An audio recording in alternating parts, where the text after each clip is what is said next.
Oh, just let me That clock keeps ticking like a metronome in my This week's podcast is sponsored by our number one sponsor, Rainbow Competitions. You can see along the bottom there. They do great prizes, win prizes and cash. So what's top two prizes this week are a handheld camera and a Ninja Creamy. So if you want to make your own ice cream at home, get your tickets in. And the best of all, the listeners of this podcast get a wee discount code. Tell you what, 20. Use it when you're checking out. And then you can go buy yourself an extra ticket because basically you've just got one for free. If you buy 5, you get one free. That's how it works. So yeah, check them out. There's loads of prizes on there. They've got a United versus Wolves game. So if you want a good laugh, go to that. Buy a ticket if I had to get a good laugh out of that. But there's loads of good stuff, and the competitions, the prizes are getting more and more better as their competition page grows. Yeah, and if you're someone that likes to support from the beginning, like a lot of people like to support us from the start, these guys are starting out, so the likelihood of winning a lot higher than any other competition page. So don't be spending your money anywhere else. If you're going to be entering raffles, do it with Rainbow Competitions. And if you've never entered any raffles before, let me tell you something. Rainbow Competitions, get off the winning start. Choose the best. Yes, all right? Yes. That's it. Yeah, check them out. And anyway, so welcome to this week's episode of the Tell You What podcast with me, Talal Chamor. I'm a fine co-host, Sean McAlevey. Sean, tell us what's coming up on this great show. Oh, we've got an action-packed show this week. We're talking Valentine's Day, the two most romantic men in the world. We're going to tell you all about a Valentine's weekend. Is Valentine's Day a scam? We're going to talk about it, right? And then later on the podcast, we're going to go into our sports news.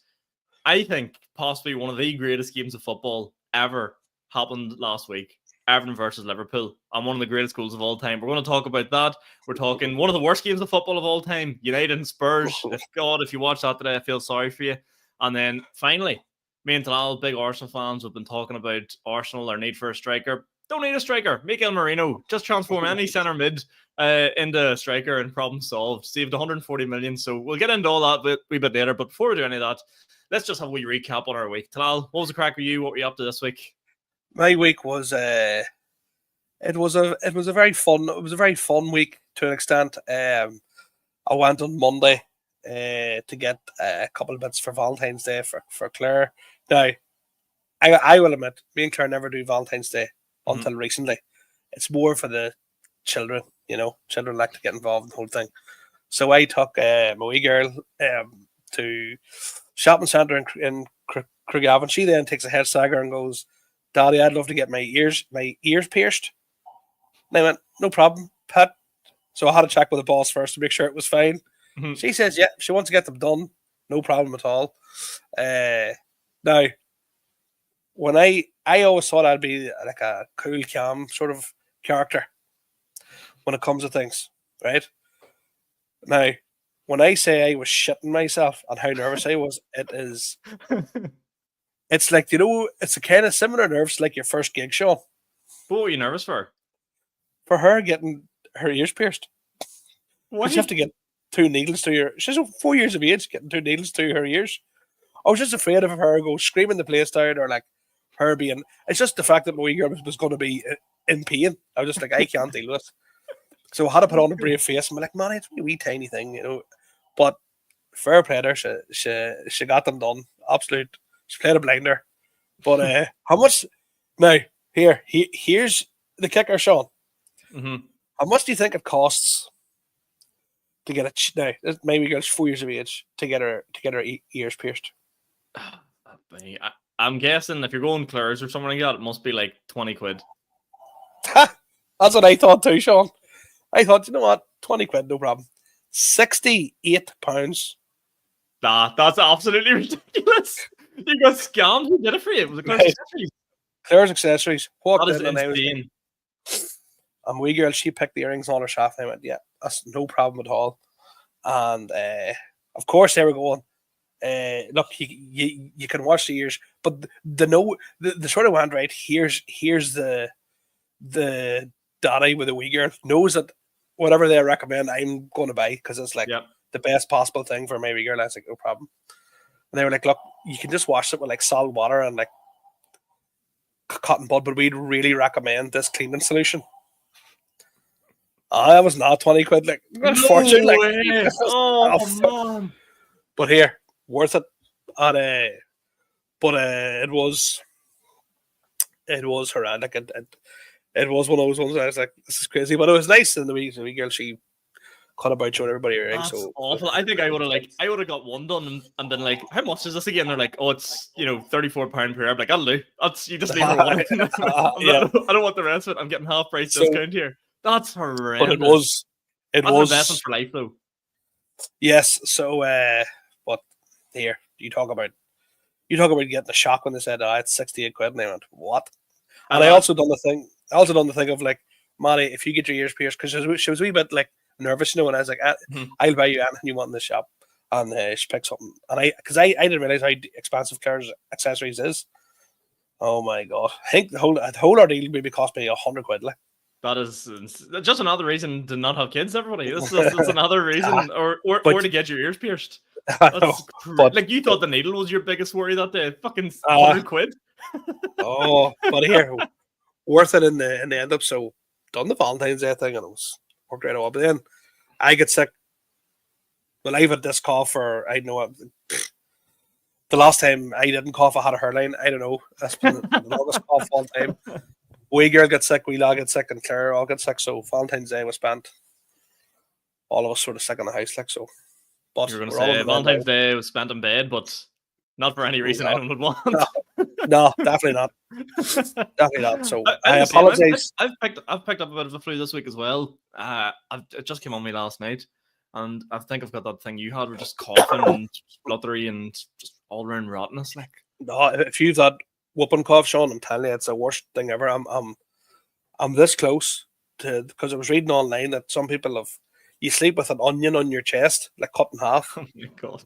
And you put onions in the sole and the socks of your feet and sleep. And I'm just like, I don't know. I am that close, like, to just doing that. Like, why won't men just go to the doctor? Why will men do anything? Oh, you did go to the doctor. That's right. Yeah, fucking twice. This is why we don't go, because my GP went, "There's nothing we can do for you." Did your GP just go, you're overweight? Did he hit you with that? Yeah. Yeah, of course. I'm like, but there's load. I felt like going, you're not the skinniest. I don't see you fucking coughing. Like, do you know what I mean? You go to a GP and like you're anyway overweight. Like you're like, yeah, my eyebrows itchy. You're like, I could be due if you're overweight. And you're like, fucking leave me be, lad. Like, I know. So go on. I done support for Paddy McDonald last night in the Burnavon Theatre, which was excellent. Good time. So yeah, that was pretty much. Oh, and I done No Joke on Thursday. No Joke was good. As a night run by Kieran Franco. If you ever see it on sale, bad tickets, great. You just give me PTSD there that I did a gig that I completely erased from my mind this week, but I'll get into it in a minute. My Valentine's Day was a bit, yeah. But do you know what I did this right? So I'm sort of like you. I don't really believe in Valentine's Day. It's bit of a scam. Marketing scam, yeah.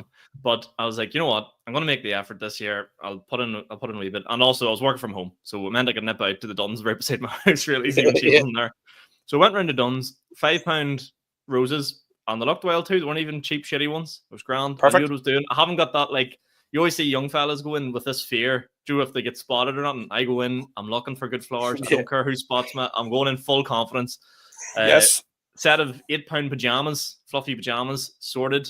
And I was looking at the chocolates. That's where I got priced out of it. I was like, I'm not paying £9 for 3 lints. That's not happening here. Like, you're right. I'm all for it, but that was it. And that was it. That's all I had to do. A wee bit of effort. And my theory with Valentine's Day is girls don't care, but they care when they see the other girls and the girls talk about what their boyfriends got. They can't be the one that didn't get anything. Do you know what I mean? Yes. So I don't do it for me. I just do it for when she sees the other girls. She goes, "No, well, Sean did get something." So then my name's clear. I'm sweet. I'm sweet, and it can't be thrown back at you at any point throughout the year. So it's not really done out of love for men, I don't think, anymore. It's just done purely out of fear. They're going to get their that's exactly what it is. Yeah, yeah. Well, it's a good time. And also, I completely outdone her. So I got everything on the Thursday. I know everyone's going to be saying, Sean, Valentine's Day was on the Friday. I didn't care. Thursday night, everything was sitting out, and you could just see the panic in her face, being like, I haven't got anything. And I was like, oh, I've won. I've nailed this. Like, I also got nothing as well. I done the whole big cute thing. Like the wee lad, he brought up the flowers, and wee girl, she brought up the card, and another wee thing. I'd got her. What does Daddy get? Fuck all. Lad, you're 0 for 2 now. It's Christmas, and now see if you get that on your birthday. I'll buy you something. I'm gonna get you something. Make sure, like. But that was Valentine's Day, and then what happened? Oh yeah, and then actual Valentine's Day, Ashley must have panicked because she came home at lunchtime with these big sandwiches from like a shop I always like to go to, and she was didn't get you anything for Valentine's Day, but here's a big fuck off sandwich, and I was like, you know what? I'm happy. That works. That works 100%. And that £5 investment in roses got me my lunch the next day, and that's what it's all about, lads. That's what love is. This modern day love. Exactly. So yeah, but yeah, we're both on the same wavelength. Valentine's Day is a complete scam. I feel sorry for the boys that like, do the boys done good? Boys, yes. It's like they go for a night away, they have to write a message with petals on the bed, which I don't know about you, I find that petal on the bed thing the creepiest thing of all time. It's more of a fucking Holland. You know what I mean? Yeah. I couldn't be on with it. Like here's the thing. It's nice until you have to go cleaned up. Yeah, exactly. And it all has to be put away. Nah, not for me. Yeah. So thankfully we've made it through Valentine's Day. All you need on Valentine's Day, you don't even just play for a draw. That's all you need to do. You play for the draw, lads. Don't be going all out. Don't be pushing the boat out. It's always nice to see the people in like their first Valentine's Day though that are like trying, really trying. You're going, oh, this is adorable. This will fade. This will fade. So yeah, that was Valentine's Day, and then I did a show actually. I wanted to talk about this. I didn't want to talk about this, but you just reminded me. So I had Madden's back obviously on Tuesday, and then Wednesday I did. Have you ever done a gong show? No, but I know the format. I know the format. So I did a gong show this week in a venue called the Spaniard in Belfast. I don't know if people have heard of it or been in it, but it's kind of around the Cathedral Quarter. And it was hosted by James Downey. James put on a good show. The gong show was grand. But this room, right? I go upstairs in this bar. It's called Spaniard. Walk in. The backdrop to the stage was, and I'm not joking you, about 20 photos of Jesus. You're like the ones the granny will have up. All over the wall. And it was like something like a murder scene. It was like someone was going to like come up and kill you. But I was doing the gong and I was on first, and you couldn't get gonged off for the first 3 minutes. But in the last 2 minutes, a wee light came on, and then they could gong you off. And there wasn't a massive crowd in, but I survived the gong, is what basically I'm trying to say. Yes. And I'll tell you something. I was doing new material too, so a double win, an absolute winner of wins the rest of the night. But yeah, if you're ever in Belfast, go to that Spaniard bar. It is it's like a haunted house. It's the most terrifying place I've ever been. It's like they've got all these photos of Jesus, and then people are drinking like pints of Madry, and you're like, this isn't right. In front of the Lord himself. Like, hey, he didn't die on the cross for that, Sean. No. You know what I mean? My joke was he didn't die on the cross to watch us die at the gong show either. That's good. I like that. But unfortunately, the audio whenever I put the clip out didn't get the laughs it deserved, so it didn't make it to the light of day on social media. So yeah, that's sort of my week. I haven't done a whole pile apart from that. Just football week. Do you want to go into sports news? Far into sports, Sean. I'm happy. I want to talk about first. Last Wednesday, I think it was, Liverpool finally had to play their game in hand. It was them versus Everton at Goodison, the last ever Merseyside derby at Everton. And Tarkowski comes up with a 90+8 last kick of the game equalizer. I'm sorry, that is one of the greatest goals in Premier League history. That was, do you know what that reminded me of? Do you like the Barclays men's days? That's what that was. That's how unbelievable it was. And Liverpool fans, another reason why Liverpool fans are dicks. All congratulations on Everton winning the league at Goodison that night. You're like, nah. This is the running on the pitch. That is the most justified limbs I've ever seen in my life. Of course it is. I hate this celebration. I got to probably talked about it last week. You can't not let. At what point does just celebrating be all right? Like? Yeah, it's as you say. You have to take in the whole game as a whole. As in, like, massive derby, Everton fighting for their lives. Last game at Goodison, or last Merseyside derby at Goodison Park, they're 2-1 down. A last minute goal is unbelievable, despite no matter what the context is. A last minute goal is worth celebrating. I don't give a fuck. I hate that.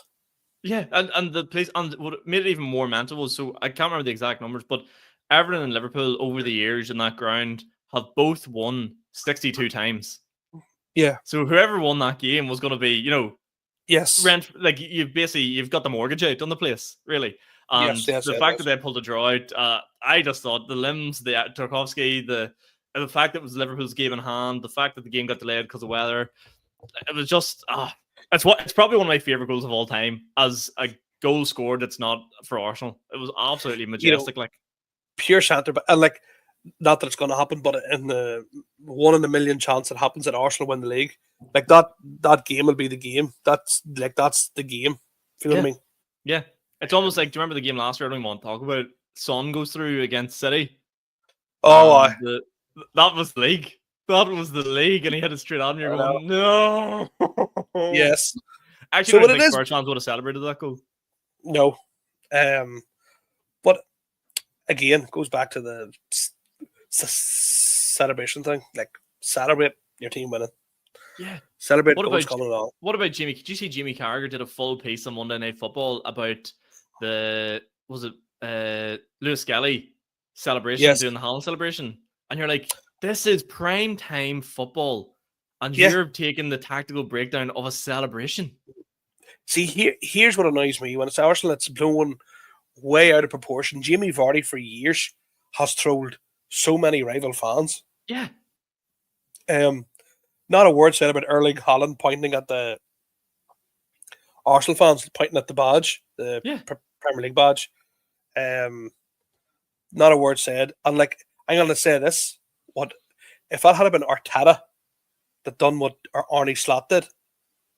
Oh, forget about it. It would have been all over the fucking newspapers.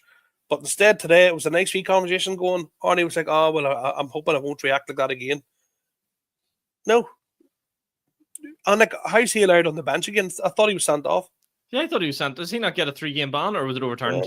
Who knows? It's Liverpool. Who knows? Yeah, who cares? Like, do you know what I mean? So it is one of those ones where, like, Liverpool fans were complaining about being extra time being added on and all, but the amount of luck they've had this year, it's been unbelievable. Like, even the luck outside of them, like the amount of injuries that other teams have had, and fair enough. Yeah, other teams could have recruited better and had better backups and stuff like that. Fair enough, but like, I'm telling you now, I do think that game, that Everton game, hasn't opened the door. There's just a wee creak. There's a wee draft coming in there. Nah, there's a wee inch of sunlight coming through. Like, my problem isn't.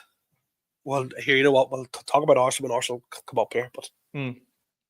But just on the league and the league being over, I think Liverpool, like, anything could happen. Do you remember Arsenal's running and Saliba got injured, and if Van Dijk goes out or Salah goes down, they're in trouble. Like, they're in trouble. I think there's a scene in Avengers Endgame. Right, I'm going to nerd out for a wee second. But what do you call him? Is it Hawkeye? You call him? No, it's not. Anyway, the guy played by Jeremy Renner, and he's going around and he's killing all these people and stuff. But Natalie, another character, goes to bring him back because they've found a way to go back in time to save the world and all this sort of shit. Right. And there's a bit where he just cleans the blade on his arm, and it's pissing rain. He's in a big hood and all. It's pissing rain, and he just looks at the girl and goes, "Don't give me hope." And that is my life at the minute. I'm like, don't give me hope. Don't give me hope. I just don't want to. I don't want to. I'm not letting myself. Too many. I've scars on my heart, Sean. Scars mentally. So I don't even until it's in our hands. I'm not talking about it. Fuck, right? Okay. Well, I'll talk about it because I think I watched the Liverpool game there the last 20 minutes, and I have not seen Liverpool that nervous in the last 20 minutes of the game for a long time. And that's solely because Arsenal won their game yesterday. They knew if Arsenal didn't win yesterday, Liverpool wouldn't care. Like, I don't even think it would have been 2-1 today. It would have been a 2-0 coasting. I'm telling you now, that pressure does something to you. If Arsenal just keep grinding out a result, I think there's a chance. I'm just 10% chance. Here's the thing, right? I looked at the next few fixtures. Do you know who Liverpool's next game is? City? No. Away to City. Yeah. Away to Villa. Home to Newcastle. I'm not doing it. I'm not You- banning it. Do you know what? So what? Do you think they're going to get 9 points out of that? I'm not. Sean, I decline. I'm declining the answer. But here, sometimes nothing says 1,000 words. Sometimes you don't need to speak. Well, I can see the hope in your eyes. I can see it. do you know who Kyla Cobbler is? Yeah. Comedian. Have you seen her like viral clip? Don't think so. The Irish wink. No. So basically, she's like, "Oh, I'm not going to go out tonight."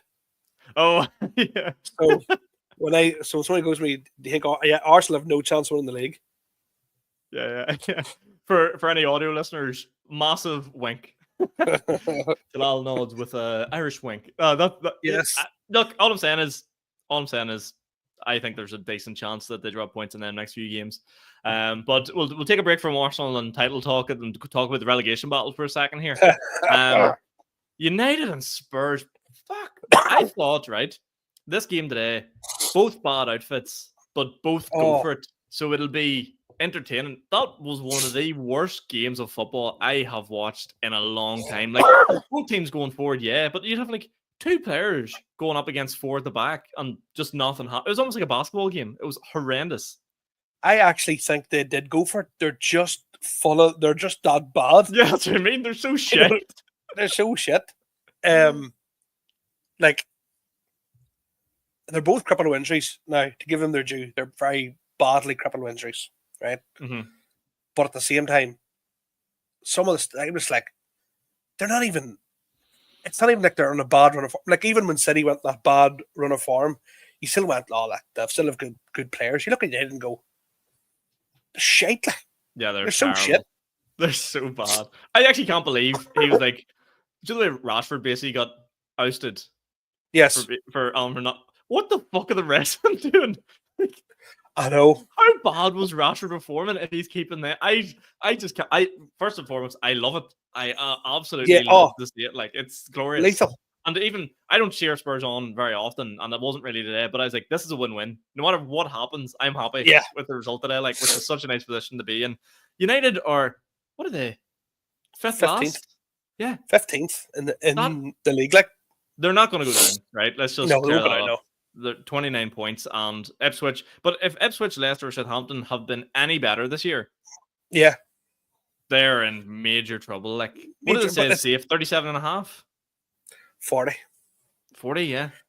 40 is the target. Like, but it's not even that. It's just like, you look at the way they play, like, change it. Yeah, it's not working. This is the big question. This is the big topic I want to bring in. And I hope people comment on this and give us a bit of feedback. I want to ask the question today. What's your stance on this whole managers having a philosophy versus playing to win the game? Right. So I think it's like, if you look at Arteta, when Arteta first came in, he played 3 at the back.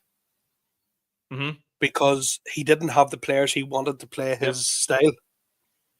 He then, what happens is then you sort of get a bit of stability, bring in a couple of players, and then adapt your style. Yep. Amorim hasn't done that. And I don't even see a style of play under him to an extent. I know he does play that 3 at the back, but he doesn't have the wing backs for it. So why not make yourself a bit more defensively solid so you don't lose as many games or concede as many goals? And then in the summer, sign who you want, sell who you want. Exactly. And then, because to me, it's basically a free hit for him. Yeah. Amorim, providing they don't get relegated, he's not going to get sacked. But like, Postecoglou, let me tell you something. Horrible philosophy. This attack doesn't work. Like, it just doesn't work. Again, it works if you're in the SPL and you're playing, I don't know, 5. Like, you're going to be all right to do it, like, but you can't get away with it in the Premier League. And do you know what I find messed up about a lot of this stuff? Like, there's been a lot of, I'll get on this in a minute, but people turning on the boards. Like, Arsenal fans blame the board for this season.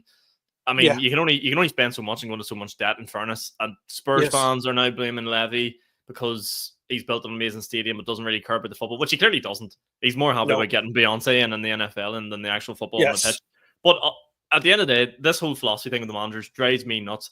See, if I was one of the players in these teams, I'm like, lad, can you not just put us in a 4-4-2 or something just to get us a win. Like, I'm going, Yeah. I believe what you want to achieve is, like, why does every manager have to come in with a philosophy? Why can't you just come in and win games? Like, David Yeah. Moyes, I feel like, does that. He just comes in and goes, we're Yeah. going to set up to win a game here, which is exactly what you... It's so arrogant. This is what it's like, right? Let's bring it to comedy terms for a second. What Almiron's doing with United is, like, going to... Not going to the open mics. The open mic is your training session, right? Yes. So you try stuff out there, behind closed doors, basically no one gets to see it. Instead, he's going to the biggest club, the biggest venue, going, I'm going to try some new stuff here tonight. You might not like it. I'm going, lad, figure it out. And then bring it onto the main stage. Like, this is... I can't believe what he does. I can't believe he's getting away with it. Like, surely he should set them up a training and go, you clearly can't play in my back three system. You're not good at the up and down on the wings. You're not good in the middle. And you can't press. And then on the weekend, you just go, right, we're doing 4-5-1. Keep it tight. Yes. But and if you look at Chelsea played Spurs last year, maybe 2 years ago. I can't remember what it was. But Postecoglou was in charge. They might have been winning, or it was a draw at the stage of the game. Spurs got 2 men sent off, and they still played with that high line. Well, that was mental. Do you remember the commentary around that afterwards was, weren't they brilliant for holding that high line? He goes, they just got pumped. No. Let me tell you something. We've both supported it at a team who had a manager whose philosophy was to attack. Mm-hmm. Tiki-taka football, walking into that, no longer in shots. Now, when it works, it was beautiful, and you could watch it, and it was unbelievable to watch. But did it bring trophies? Absolutely fucking not. No. Trust me, I would take that Chelsea team that won the Champions League and Kai Havertz scores. That's one of the worst Champions League goals of all time. He gets played down the middle. He actually misses. Of course, he misses. The keeper saves it. It falls back, and he taps it in. Chelsea win the Champions League. Who cares? Who gives a fuck about the football you're playing? This whole philosophy thing is just Mourinho, it's insane. Mourinho done it for years under Chelsea. Like, they just were like, we're not going to concede. So, and the chances are, and they had someone like a Drogba or a Hazard up front to like score for them if they got a half a chance. And I think it worked for them. Was it nice to watch? No, but I can't wait to the day that we don't have to see players playing out from the back anymore. I can't stand it. Like, I don't mind watching it when it's like Arsenal or, Liverpool or something like that. See, when you're watching like Crystal Palace try it, you're like, lads, what are you doing? It's actually filtering now to like local Sunday League football. Yeah, which is mental. And like, let me tell you something. I played with a few centre backs in my time. None of them wanted the ball at their feet. Not one of them. You know what I mean? Like, you have boys at some, like, you can't, and the pitches at Sunday League level, like, you can't play pretty football. It's not the goal mouth in some places dips like a meter between the fucking halfway line and the goal mouth, like, and you're telling me you want to play nice football? No. Let's just go back. I know we're sounding here. Let's go back to the long ball, flick-ons, back of the net. Take your goals, the points will come. Basically, is what I'm trying to say here, which isn't the same, but you know what I mean. To me, it's like keeper, kick it into the middle, let the midfield bottle it out. Whoever wins it, get it out wide to the winger, swing it into the box. Yeah, that's what you need. I've said it once, I'll say it a million times, I'll say it again. If I was a manager of a Premier League team or manager of a football team, because I've seen your boy Angry Ginge do it, I would just have the biggest bunch of scumbags. There's no picking players up of the floor. There's no handing the ball back. We're stepping over the top of you at any foul. We're getting in your face. We're shouting at the ref. We are being, for lack of a better term, tramps, right? The whole time. And that'll be our... and people will fear us. Jack Grealish isn't going to want to know that. No. You know what I mean? None of these players are going to want to know. Putting long ball in the box, getting the long throw and going. You watch early, so I'm on about that Arsenal United rivalry. Teams hated playing against Arsenal United, not because they were good at football, but because they were nasty. They were bullies. Yeah. They were like proper bullies, like, and the referees were shit. Referees were shit scared of them. The linesmen were scared of them. The media were afraid of the managers. Everything. Bring that back. Yeah. And then this ties into what we were talking about right at the very start of this conversation, the whole celebration thing. Bring back the edge in football. Bring it back. Yeah. Bring back boys getting, like, the Gabriel Haaland one. him, Gabriel shouting at Haaland, and then Haaland having we go back, pointing at the badge. I love that.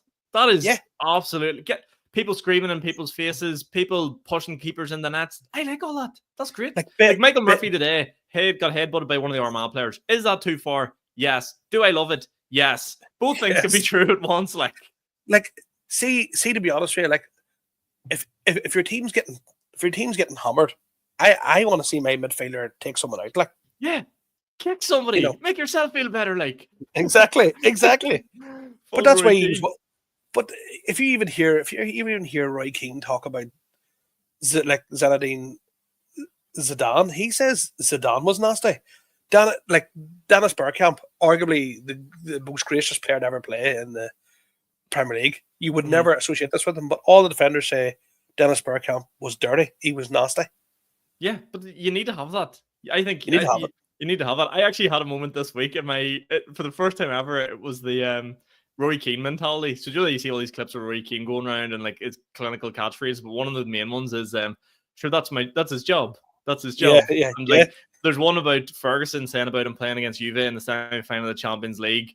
I read this big quote out about Keane covered every blade of grass and he put his body on the line. And Keane's like, I'm insulted reading that. As if he'd expect anything less from me. And you're going, oh, what a beast, right? I had that moment this week, but it was like in my 9-to-5 job, right? So I do like finance work, right? So just entering invoices and stuff like that. But they started quality checking us and giving you like a percentage on like any errors and stuff you make, which is grand. But my manager called me and goes, look, you've got 100% in all your quality checks. You're not making any mistakes this month. Like, we're really happy with that, and you should be really proud of yourself. And I was just like, but that's my job.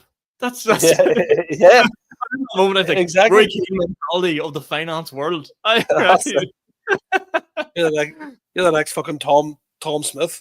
Yeah, I was just like, but I walked out and being like, that's what I meant to do. That's so fucking weird. It's all like, you're doing great. I'm like, what do you expect? And then I was like, Keno, me and he's the same lad. Get him in my finance team. Me and him get on well. Like, but I want to chat about Arsenal. We had the big problem. 60 million down the drain. Kai Havertz won't be scoring again this season. He's injured. We didn't go and buy a striker. We've all sorts of problems up front. We're playing against Leicester, who are pretty much bottom of the league. It's not going well. Comes, and I wasn't watching it, I'll admit this, but I seen Mikel Merino came on, and I'm going, he's going to play a striker without even watching it. He's going to put him on a striker. And up he steps. Not only 2 goals, 2 brilliant goals. Headed goal, and the finish on the second one was no easy tap. And let me tell you something, Havertz wouldn't have scored either of them. No, definitely not. He'd have been offside for the first one. And he would have missed. He'd have put the second one would have went through his legs. Like, I just know it. But no, here, the only thing is, it's like, are they going to start him there going forward? It's like, fuck, I don't know. I'm all for it. I'd start in the next game. Because what do you got here? I would start you ahead of Raheem Sterling, Sean. No harm. I actually feel bad for Raheem Sterling, and that's awful because he's getting 200 grand a week from Chelsea and 100 grand a week from Arsenal. Like, he actually looks like he's never played football professionally, which is horrible to say. So poor. And the worst part is, I would actually rather people were applauding him for he never stopped running at his man yesterday or trying, and I was like, just stop trying because it actually might be better. Like, just pass it backwards. Yes. He was absolutely horrendous. But I think Marino could Marino bag 10 goals between now and the end of the season. He would need to. Fair enough. Because nobody else is scoring. We shout out for Ethan Nwari. Big fan of the podcast, yeah. Cheers, Ethan. He's a baller. He's class. And he's one of them ones too where, like, Joe, I know there'll be Liverpool United fans listening to going, Arsenal fans again getting carried away. Just watch one game. That's all I'm asking. He's so good. He could have scored twice yesterday. Hit the post and had another one just whisk wide. I'll say this. It'll buck up Saka's ideas because his position wasn't under threat. But it's like, now I'm sitting watching going, Nomori can actually use his right foot. But also, so far when when he cuts in on his left, he seems to finish. Like, Saka needs to be in the box, whereas Muniri's doing it from outside the box. You're going, he's got a wee bit of that Iron Robin cutting on the left. You know what's coming, and he just pile drives it in. Like, But again, it just I'm a shows big fan. That has saved Arsenal 120 million this summer. yes, Him coming through, though. like. But they also just spent 120 million on the other side because Trossard and Martinelli. No. Yeah, I think it could be the end of. It's definitely the end of one of them this summer, but it could be the end of both. Really.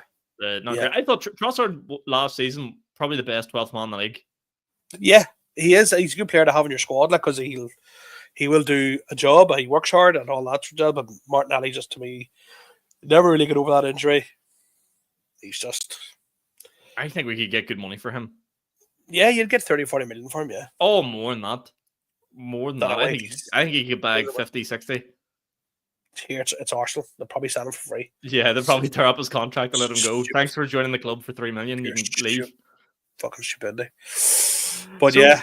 Yeah, I'm not going to ask you to get your hopes up about Arsenal with the Mikel Merino thing because, yeah.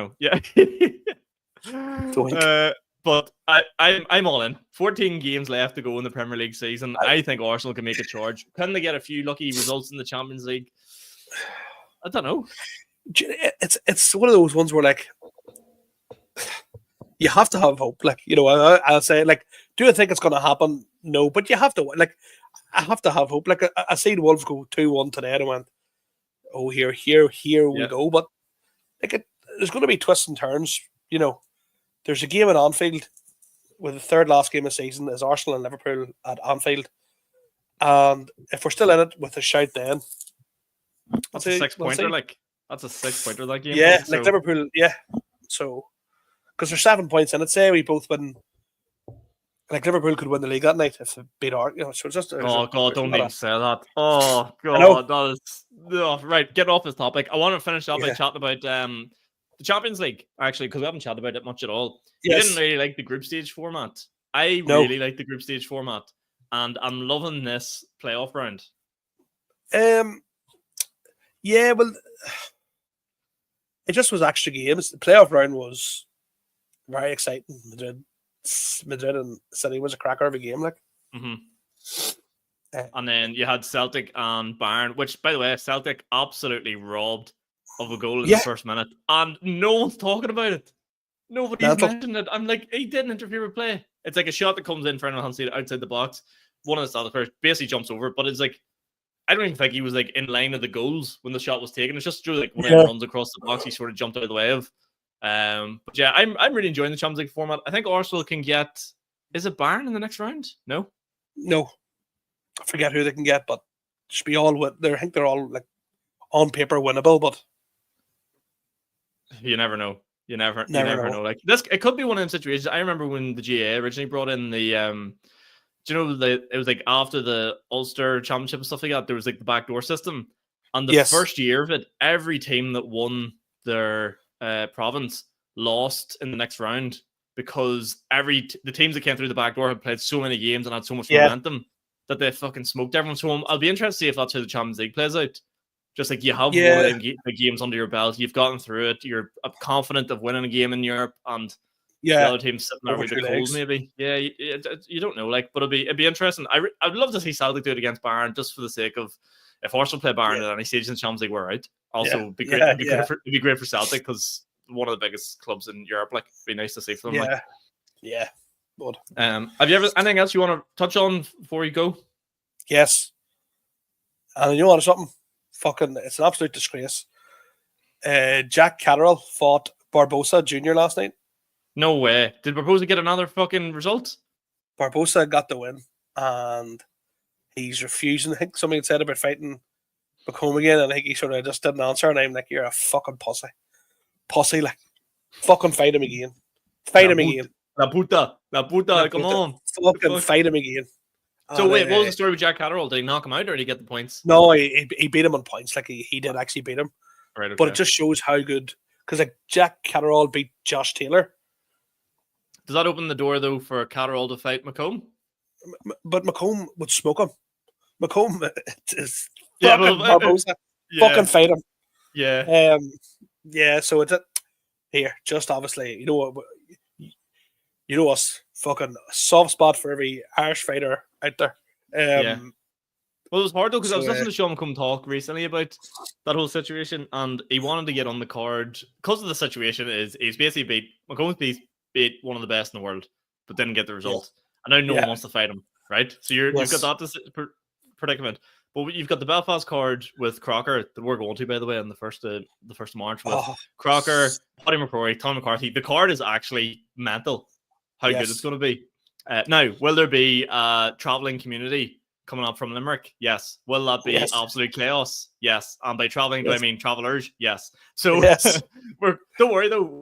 We've done a wise thing. We got our tickets through Tommy McCarthy, so we're going to be surrounded by Westies, so we're safe as fuck. No one coming near anyone near us. Like, we'll be all right. But Sean McComb was trying to get on that card apparently, and they're just like, there's no one good to fight you. So he's talking about having to like basically reset.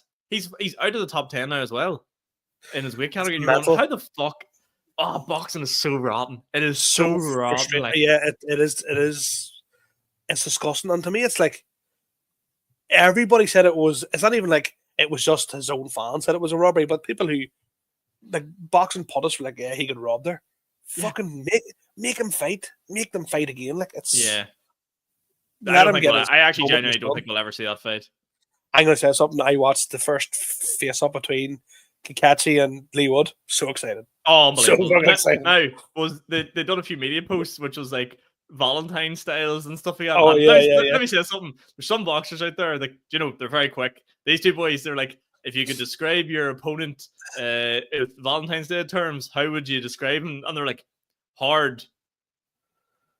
And it's just like, that's it. It's like, oh, boys, don't be asking them any more questions like that. Yeah, I just very excited for that. That's gonna, and you know what? Both of them seem to have the respect for one another, which I like. Oh yeah, you have to you have to have the respect. Like there's no they're just basically both saying for anyone's into the pressers. It was pretty much the vibe was, I think I'm better than him. I'm going to show my skills. There was no I'm going to spark you out. Yeah, sort of shite talk, which was good.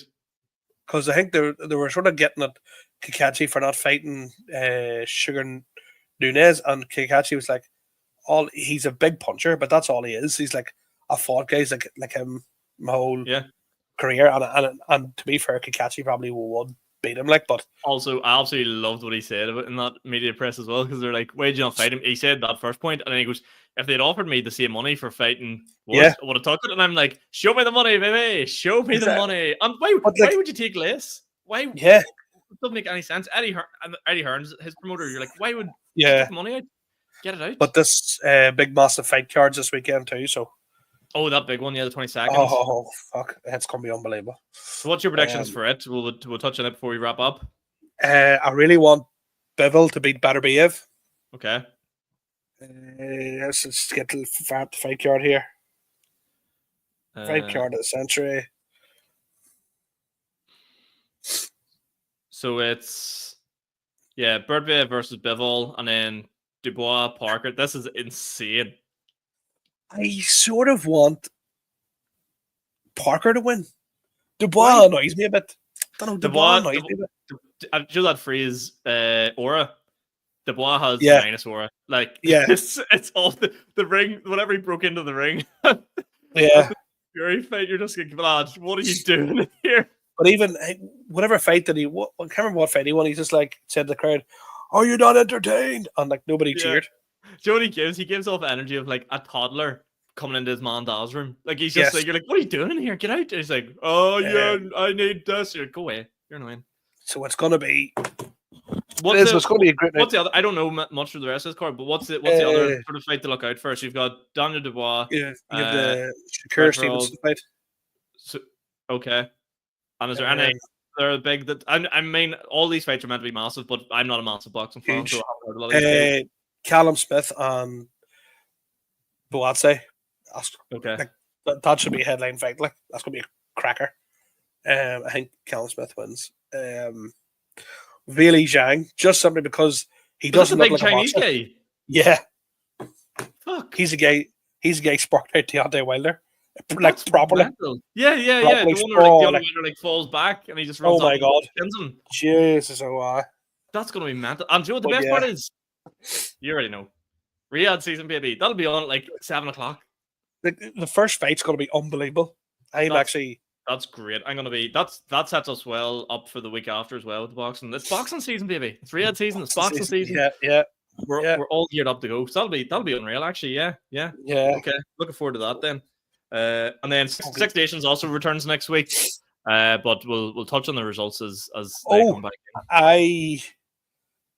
You would go to a Six Nations game, wouldn't you? Absolutely, yeah. Why? I might, again, potential, have 2 tickets first. Can you say who against?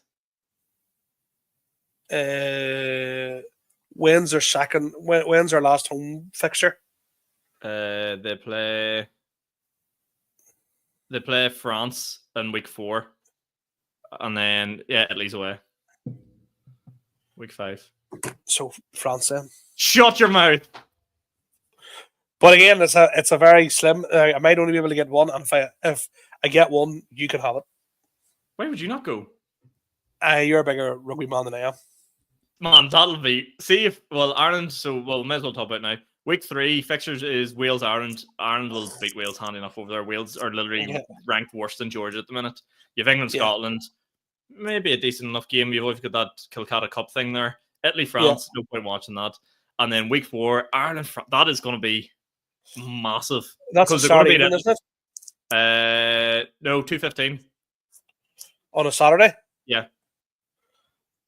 What date is that? The 8th of March. I'll only be trying to get the one ticket because it's my wee girl's birthday. Oh, lad. So you've already got her ears pierced. You'd be like, you're sweet. I know. He doesn't get any presents for his birthday. It's the first time all our wee mates from like primary school, all the girls from her primary school class are going. Oh, you're going to be in your element. You'll love that. No, I won't. Yeah, you will. Yeah, you will. We've got. You'll be like, great. We're going to Ireland, France, and the event. I'll sit them in the pub and me and you can go into the stadium. That'd be grand. Yeah. So I have potential for that, Sean. So I'll let you know. I actually know someone who's got tickets for Italy, France in Italy, but this is because this is the year they're tipped to win it, and they're going to win it in Italy. The price of flights are fucking ridiculous. At the minute, he was telling me it's cheaper to fly to London, get a Eurostar, and get the train into Italy. I'm like, that's fucking nuts. A train from London into Italy. But right, exciting stuff then. Coming up, that rounds up our sort of sports talk. Before we go, only one thing I want to plug, and that's the Middle East Beast, who's coming to the Crack Theatre. Get on it, guys. The tickets are flying out. You're saying nearly 100 sold, which was nearly 100 sold. The goal you'd set. So get them snapped up. I'm MCing on the night. Kieran Franco's going to be there. And as we said, if people are passionate about this podcast, you like supporting things from the get-go. You like supporting us, and tell you what, you like supporting rainbow competitions. You like supporting Talal on his first ever solo show. Yes. So get down. It'll be unreal. I'm getting absolutely hammered. So it'll be worth it to see that alone. What is your beer of choice, Sean? Because I'm going to get a couple of boxes of beer for backstage. I'm not fussy. Whatever's going on. You have at most 10 minutes work to do. Well, the last time I showed up with a crate of Moretti and 2 tins of dragon soup. So to do the Crack Theatre. Yeah. So which in hindsight was fucking so stupid. So yes, because all you need to do is, because the run of the show is going to be, you'll do 10, I'll get Franco to do 15 or so, have an interval of about 15 minutes, and then I'll come on and do 45. Unbelievable. What a night, folks. Whole thing home for half night. There you go. Perfect. What more do you want, guys? What more do you want? And then obviously the only other thing to plug in this podcast is Belfast Comedy Club, Tim McGarry, the 21st or 22nd February. It's that Friday anyway. Tickets are nearly sold out. Get them before they are gone. And if you want to come to Open Mic Night every Tuesday night, we're there. Beast, if not there, B Square or whatever that saying is. So, any comments? No, just yes, I do. Barbosa fight Sean McComb. Yeah, La Puta. See you next time. Don't be a pussy. Bye bye. Oh, just let me. That clock keeps ticking like a metronome, and my